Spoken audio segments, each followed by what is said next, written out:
Clemson's 2024 defense had some bright spots, but also some big concerns. With R.J. Mickens and Barrett Carter gone, who steps up as leaders? Will new transfers like Heldt and Jeremiah Alexander impact the defense? And can Clemson fix its biggest issues in 2025? That's all coming up right now on Locked on Clemson.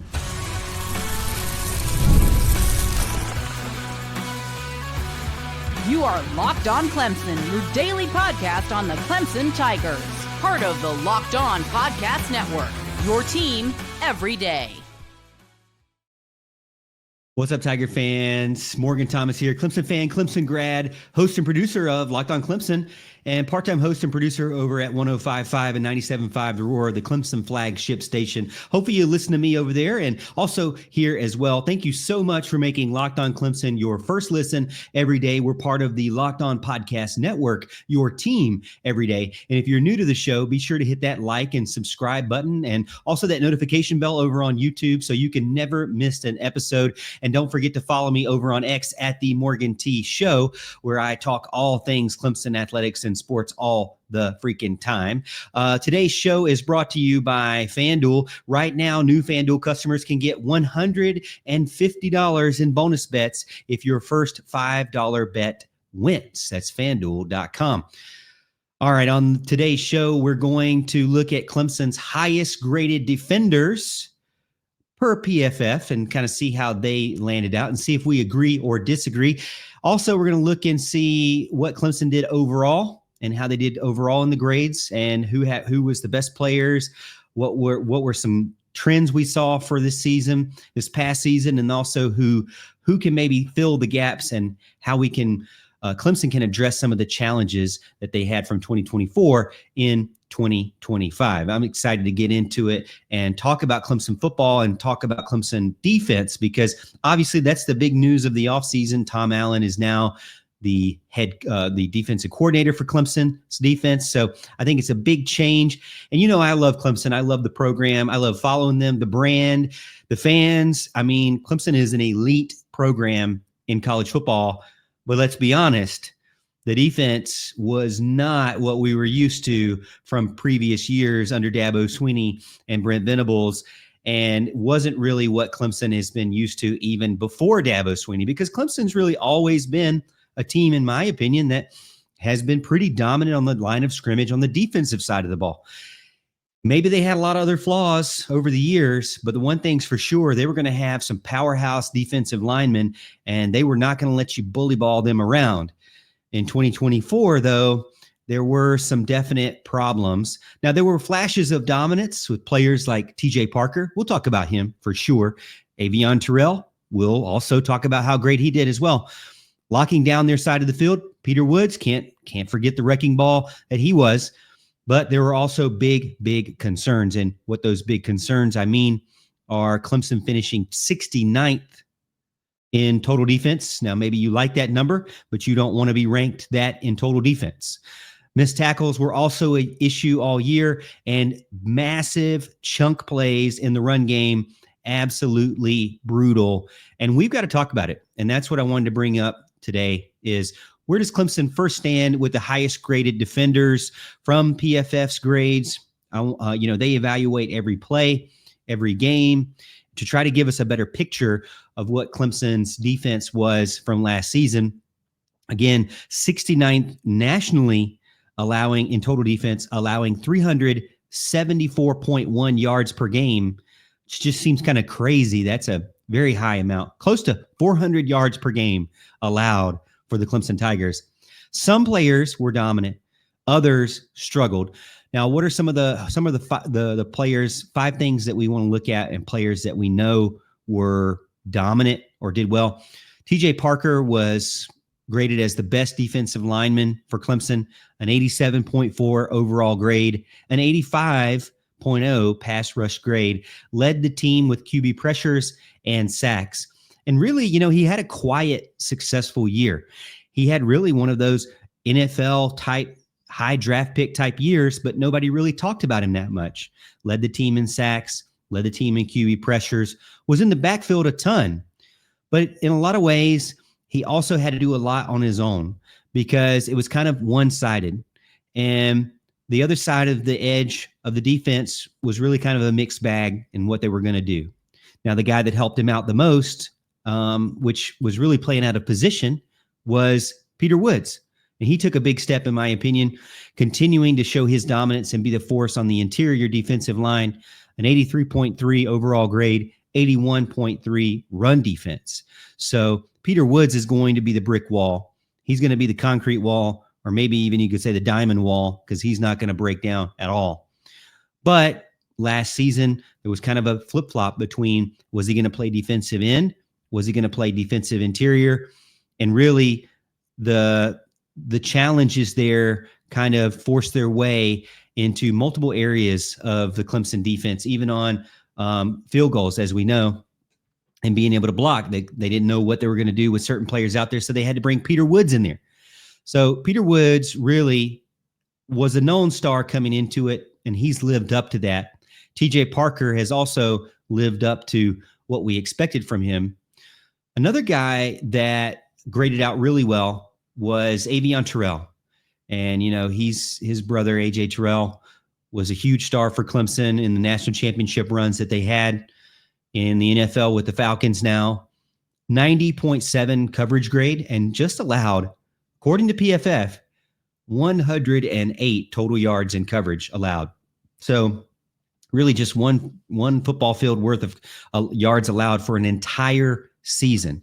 And I think when I look back at what we talked about the most on X and went back and forth on when I did my charts and did my opinions throughout the game, and I did my polls over there at the Morgan T Show, a lot of people just had amazing things to say about Avieon Terrell. I think he is an absolute fan favorite, and he is developing into just as much of a shutdown corner as what Clemson is used to.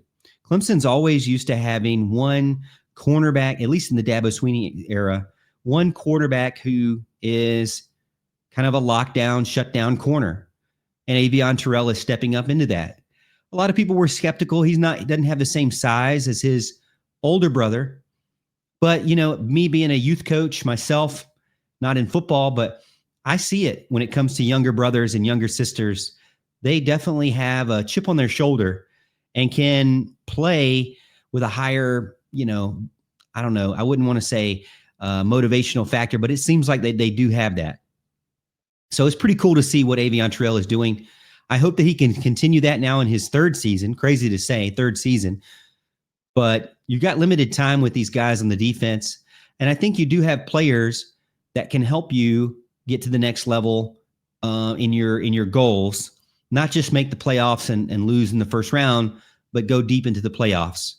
Tom Allen adding into that with his fire and ambition and his ability to motivate and really rally the team, and also his experience as a head coach and being a leader of an entire organization, I think is going to pay huge dividends very quickly. We've already seen it with the offensive line, and now I think we're going to see it with the defensive line, and then the outside staff that Dabo Swinney is bringing in. You really got to like the projection that you're going to get from 2025 for the Clemson defense. They're going to be tested early against LSU, and they got I think, a little bit more of a difficult schedule this season. And so I'm curious to see how they can respond. I think so far things are looking up. You've got the players that were the best graded. They did not disappear. They're still there and returning back for this season. So those things are great for me.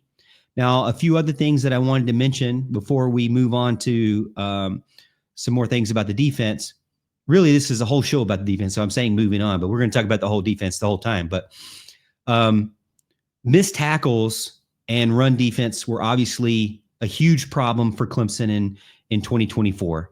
When you look at who had the highest missed tackle rate, 15.6% goes to Kylan Griffin and 15.3% goes to Khalil Barnes. Struggled in open field tackling, struggled to stop and help out on the run. Chunk plays were often a major issue for Clemson in 2024. I don't know how they're going to improve that. I have some ideas, but I think that they have to improve it. That's for sure. And they've done what they've needed to do in the offseason and try to address those things. Also, overall grades, players that really kind of missed the mark. Cade Dinoff, 48.9. overall grade, not good enough. And that kind of couples with the struggles that TJ Parker really had to take the load. And then when Cade Dinoff was stretched out, who, to me, in my opinion, he's really more of an outside linebacker traditionally with his body style. He's undersized, in my opinion, for defensive end. They had to put Peter Woods there to replace him. And then Khalil Barnes, major coverage issues, in my opinion. Tackling struggles, of course, we already mentioned. But Khalil took a step back. He was one that was really exciting in his freshman year. A lot of turnover-worthy plays and opportunistic type player. But I think he got a little bit too confident in his ability, and he was out of position more often than not. And so I hope that in 2025, he can kind of correct those mistakes and stay in his coverages, stay in his assignments, and not try to just do everything on his own. He has to play the position that he is assigned. He cannot leave where he's at, and he cannot get distracted by that play action and motion that the defenses are doing for him. So he's got to stay focused on what his assignment is, but also not get distracted by what the offense is doing in front of him and not get deceived by that. Was TJ Parker Clemson's defensive MVP? I would say so, quietly. Now, there may be Sammy Brown cries for Sammy Brown, and I could see that. You could probably say Sammy Brown as well. I would even maybe throw in there R.J. Mickens and Avieon Terrell. Those guys are all guys that I feel like had a good season last year. Is Peter Woods going to eventually become an all-ACC, first team, maybe even all-American?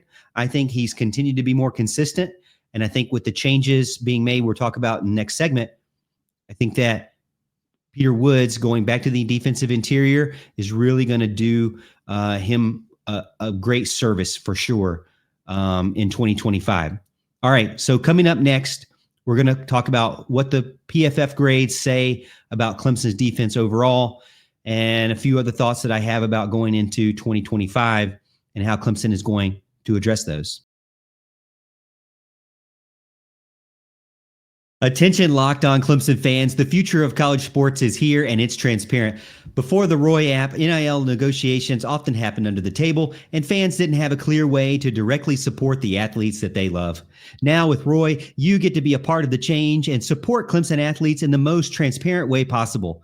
Roy, the NIL app, allows you to choose the player you want to support, decide how much to contribute, and receive exclusive content from the athletes that you back. The best part about it, if your player transfers, you get your money back. It's a free way to show your support. The Roy app is giving fans control, no more uncertainty. Now you can provide transparent, impactful support and help shape the team and the future of college sports with your contributions. Download the Roy app now from the App Store and start backing Clemson athletes the way they deserve, with transparency, trust, and real impact. This is the future of college sports. Join it now by downloading Roy and supporting your favorite players.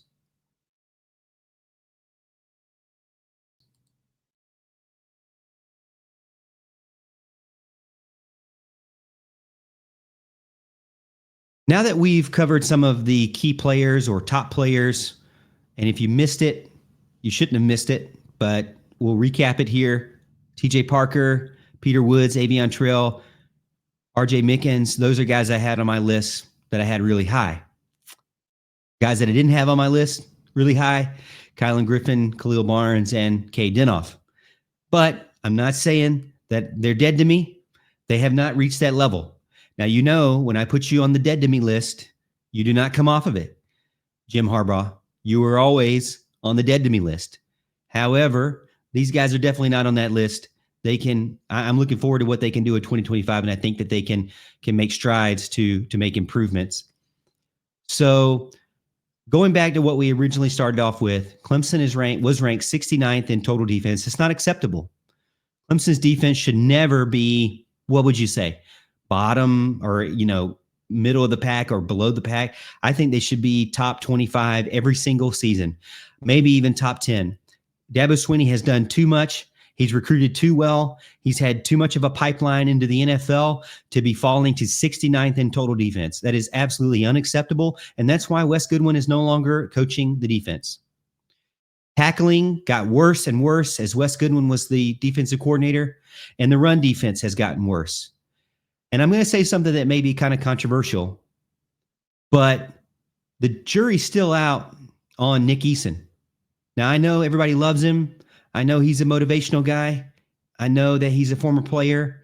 And believe me, I would love to have a moment with him to go out to eat. I think he's a great guy. I'm not talking about him personally, but the run defense was not just all on Wes Goodwin's shoulders. Nick Eason was brought in to help out with this as well. And what happened last season falls on him as well. So I know everybody loves him, but he's got some areas to improve on his side.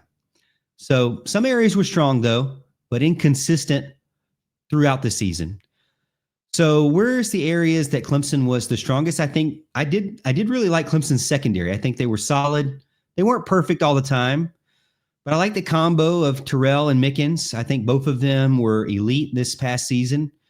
And I like the TJ Parker in his pass rush, but it wasn't super consistent because, like I said, he couldn't do everything on his own. Missed tackles were a problem, as we mentioned earlier. And depth was also kind of a concern for me because defensive line depth with like Demonte Capehart and Peter Woods, once you lost those two guys, like Peter Woods was dealing with some lingering issues of injury with his knee that he had, and then Capehart was dealing with injuries, and then Trey Williams was dealing with injuries. And then after that, I mean, you had three guys, and then the rest of the guys were kind of fresh and new and really green, and they didn't know, didn't make as much of an impact as probably we would have hoped. But they were very young. So Demonte Capehart returns. If he can stay healthy, and you have a lineup of Capehart and Peter Woods on the interior, these guys, I think, are going to play a huge role in why Clemson gets back to where they're at. And maybe that's just the case of, maybe that's what Nick Eason's argument would be back to me is, hey, these guys a lot of times were injured, and also the defensive end on one side was struggling, so they had to lose Peter Woods. And I honestly would probably give Nick Eason the benefit of the doubt in that case, if you really think about it. But one area that I think Clemson has done really well, not only in bringing in Tom Allen and his defense, but it is in those transfers. Will Heldt, Purdue, he's going to be an instant impact edge rusher, just a massive human being, one of Purdue's best players on defense last season. And honestly, I don't know how shocked you were, but I was pretty shocked by how Dabo was able to go get a transfer portal player.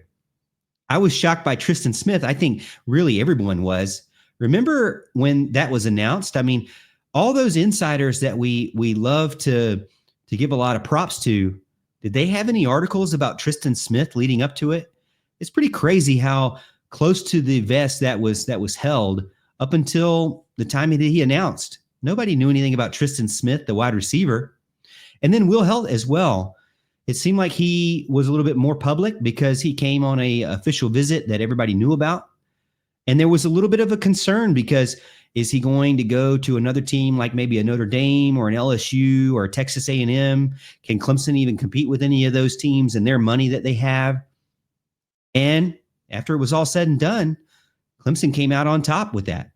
I think that was a big surprise, but also shows how willing Dabo is to correct areas of issue that he has. And Dabo's the kind of guy, I will tell you, from what I can tell, and this is just my opinion on this, but he seems like a guy that's not okay with being embarrassed on the football field, especially when he feels like that his team is better than what they showed. And so where he found issue was in the coaching staff, in the support staff. He's made changes. Where he's found issue, finally, in specific position groups, he's made adjustments. It's actually a huge sigh of relief as a Clemson fan to be able to say that you have these players that were solid, that you're going to get back, and then you have players that Dabo has gone out to supplement that. And that's how I want Clemson to be going forward is, hey, when you are on fire on the recruiting trail, you keep bringing them in and reloading the areas that you need. And when you have gaps, much like how Brad Brownell does so well, when you have gaps that you can find them quickly, go ahead and go get them. Dabo, to me, has turned the light switch on. I think he's the kind of guy that sits back and takes a minute to collect his thoughts and to see what the environment is before making a rash decision. Now, maybe a lot of fans like us, we get a little antsy, we get a little impatient. We don't want to wait around for Dabo to make the changes. And maybe he was a little bit slow compared to most. But overall, I think looking back, it's going to pay dividends for Dabo. I'm curious to see when he gets a megastar quarterback in the transfer portal. Do you think that will ever happen? I think it could, because it could pretty soon maybe, because if you look at what happens after Cade Klubnik, there's still a lot of unknowns there. I know you trust the guys that maybe have already waiting and ready and waiting in the backups, but I wouldn't be surprised if there isn't at least some sort of inside interest to the outside players in the transfer portal for a star quarterback. So can Clemson fix the tackling issues? Well, I've got some ideas about some of the players that can help fix the tackling issues and help fix the run defense issues. Will the new transfer players play an impact on this? I've got some ideas about that as well. Who is Clemson's most important returning defender? If you had to ask me that, I think the most important returning defender is really all of them. I think that's going to be one of Clemson's biggest strengths going into 2025 is all those guys that are returning. So who will step up the most in 2025? We'll talk about it right after this.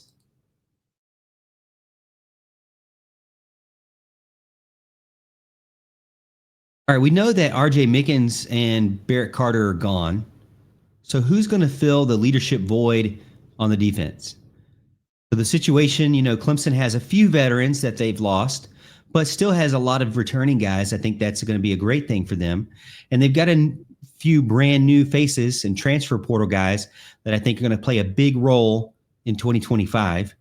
Can Clemson's defense make that step that we so desperately want them to? We don't want another year of being almost 400 total yards given up every game, or being 69th in the country in total defense. So I think if you look at who could step up, Sammy Brown is definitely number one on my list.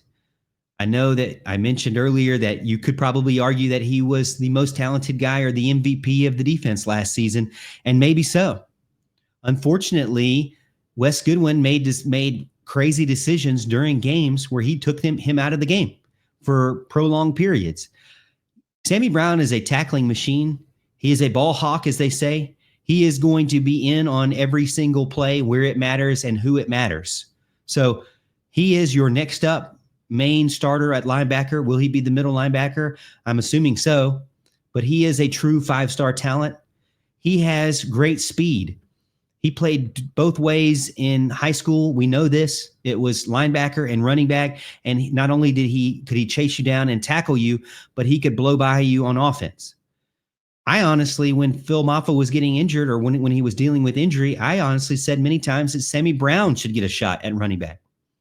I know that's a little bit inappropriate for when you have a group of guys at running back that have been playing that position since probably middle school or Pop Warner, right? But I still say Sammy Brown is a very, very unique specimen and a true elite talent. So I think he plays the best when he's on defense, of course, and I think he will be able to help stop the run. When you look at games like South Carolina, when you look at games like Georgia, he wasn't out there as much. Now, one was the very last game of the regular season. One was very first game of the regular season.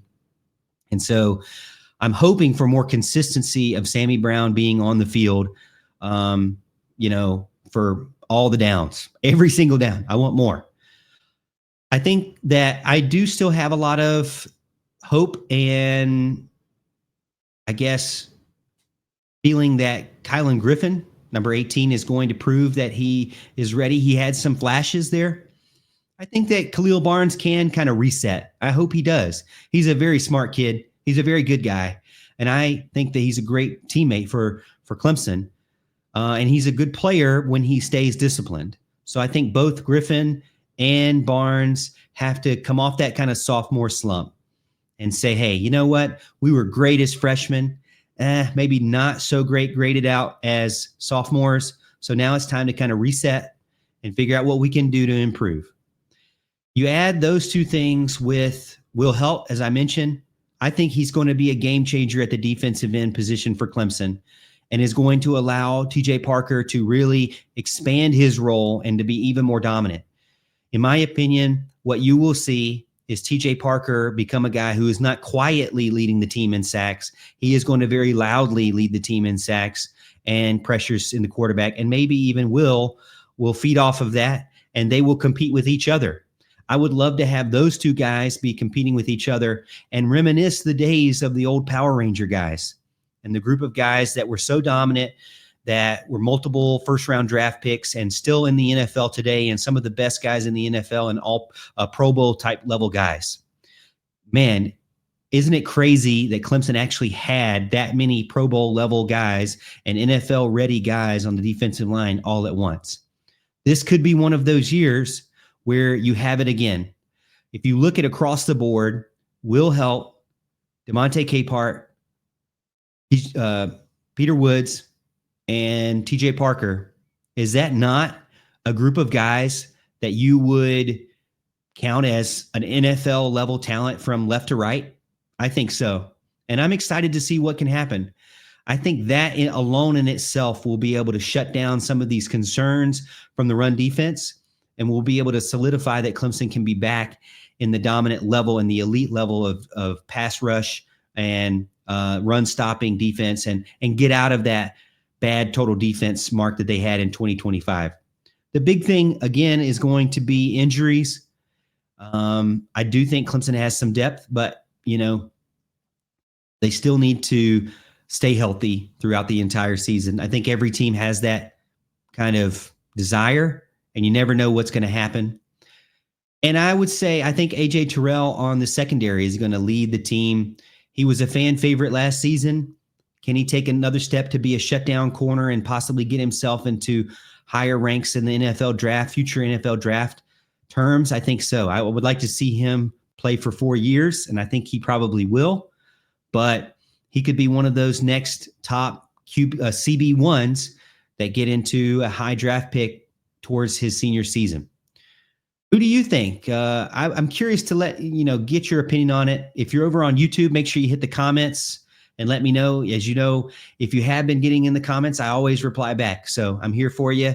And also, if you're listening over on podcast, you can check me out on X at The Morgan T Show, where I talk all things Clemson. And I get into all kinds of antics all the time about Clemson and my memes and my charts and everything. So I try to have a good time.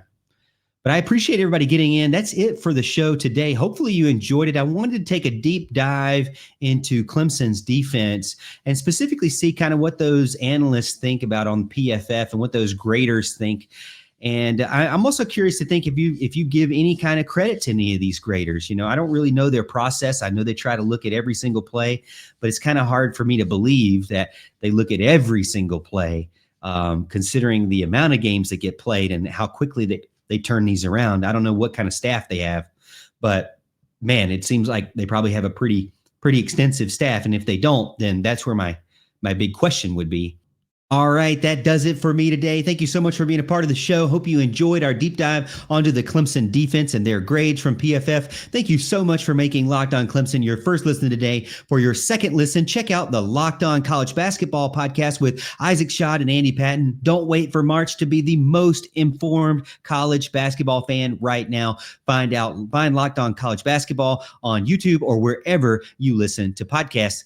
And as always, Tiger fans, hey, we'll see you at the top of the hill.